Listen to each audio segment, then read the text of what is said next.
Hi everyone, welcome back to my channel. In this video, I'm going to tell you how you can save thousands on your prenatal, pregnancy, and postnatal care with these easy tips.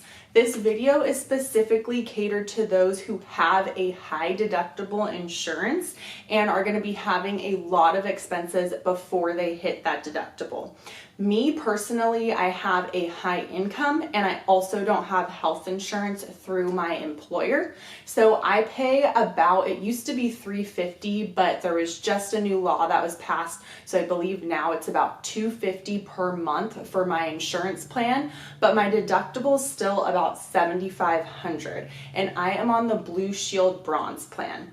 I did meet with my insurance broker just to make sure I was still on the best plan for pregnancy, and with my income and no contributions from an employer, this plan was still the cheapest option for me. So I'm going to tell you how you can save literally thousands, and I did on my last pregnancy and I plan to this pregnancy. So first off, just super basic, a deductible is, even if you go to in-network doctors, facilities, a deductible is still gonna apply. And basically what happens is you'll pay usually 100%, or maybe it'll be 75% or 50% for all of these appointments that you're going to, checkups, and then of course the birth, or if you have C-section, hospital care, all of this, you'll typically pay the full amount or a percentage of the total service charge, and you'll keep paying that out of pocket until you hit your deductible. So like I said, my deductible is $7,500. So most costs, even pregnancies and normal things that you feel like should be covered with an insurance plan that you've been paying so much into, is not covered until you hit your deductible. So number one, basic, make sure that all of your providers, all your services, all your scans are all in network.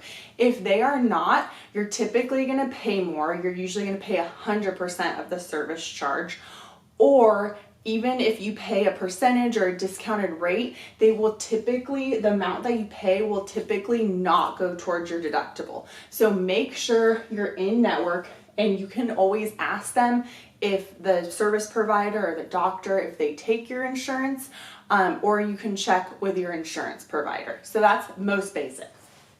Second thing is price check. So say you do have expenses and you know that in this year you're not going to have your baby until next year, so you're not going to hit your deductible this year. So for example, I found out I was pregnant in June. I wasn't going to have my baby till the following year. So even with all those prenatal checkups, it wasn't going to equate to $7,500. That means during that year of my prenatal care, I need to make sure I'm getting the cheapest prices possible. So even though you may love your doctor, they don't give a crap about your finances. So if they're sending you out for scans, sending you out for blood work, you need to get the medical codes for that work and ask them if there's any other care providers that they work with so you can price shop. This is a big one. It's not the 13-week scan, the 20-week scan, they're not all the same prices everywhere, so make sure you price check. And get those medical codes, because they will not be able to tell you the price typically without that code, or at least a referral from your doctor. The next tip, and this just saved me literally $500 on my 13-week scan. So I'm pregnant again, got pregnant mid-year, which means I'm not going to hit my deductible this year. And my doctor sent me to their preferred ultrasound tech. I asked if there was a cash price, because again, I don't care if I'm paying into my deductible this year because it's not going to roll over till next year. So I'm trying to pay the lowest price on the year that I'm not hitting my deductible. So I asked them for a cash price. They said, we know you have insurance, so we can't give you a cash price. It's now illegal to do that. So I called French Hospital, which is actually a nicer facility that I had gone to before that had allowed me to do a cash price. They said that what the other doctor told you isn't true. They can give you a cash price. We are a nonprofit organization, so we will always offer you a cash price and you don't have to use your insurance here. So on that 13-week scan, I saved about $500. And they said if I hadn't gone to them for my 13-week scan, I would not be able to go to them for my 20-week scan, which would be another $500 savings. The next thing is keep track of your payments. So my insurance almost charged me double for my hospital stay. I paid $3,500 while I was literally at the hospital. When you're at the hospital and you're coming down from drugs, if you had an epidural or a C-section, they literally come to you and want you to pay your fat medical bill that's due. So in my stupor, I had the money already saved up, put aside. I knew that was coming. I paid the hospital bill. Then my insurance tried to rebill me for it again because the hospital hadn't recorded yet that I had made the payment because I paid so quickly. And bottom line is I knew that I had already hit my deductible. I knew that I had already made payment for that service. So keep track of your expenses. Your insurance company, your hospital, they're not looking out for your finances. They're a business. If they, make a little $3,500 mistake at your expense, they don't care. They're not trying to catch that type of mistake. So make sure you are keeping track of things and really understand what payments went towards your deductible. The next thing is move your appointments to the next year. So for example, I started on my prenatal care in June, but my baby wasn't due until March.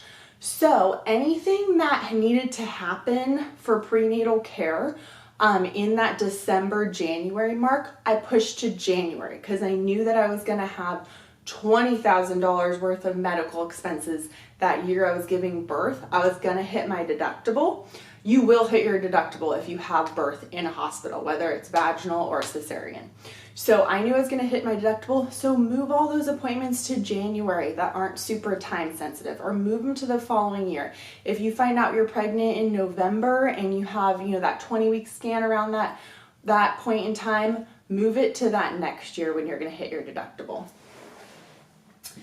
The next thing, and this one's a little funny, I put time your birth. So I did a lot of research on is it cheaper to get pregnant in certain times of the year. I couldn't really find anything, so hopefully when people see this video, they'll laugh if they were looking for it as well.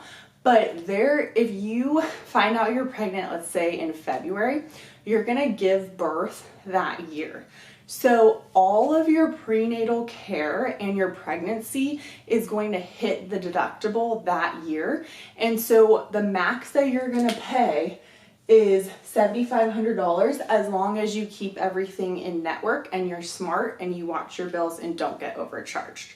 So if you can, plan to get pregnant in January, February.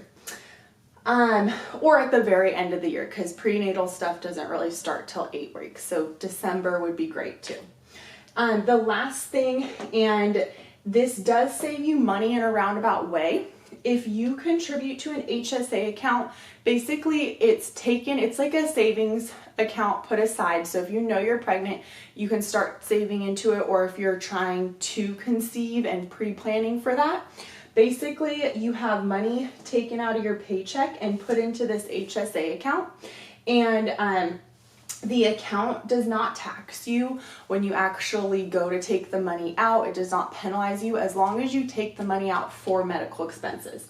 So it is pre-tax, which means if you're planning on getting your paycheck and putting $200 in a savings account for the birth, this is a better way to do it because it takes the money out before you get paid. So your taxable income is reduced by the amount that you put into the HSA account. So you do get a tax savings. So if your tax savings is 15%, or in our case 30% tax bracket, you're actually saving 30% on that money you put aside.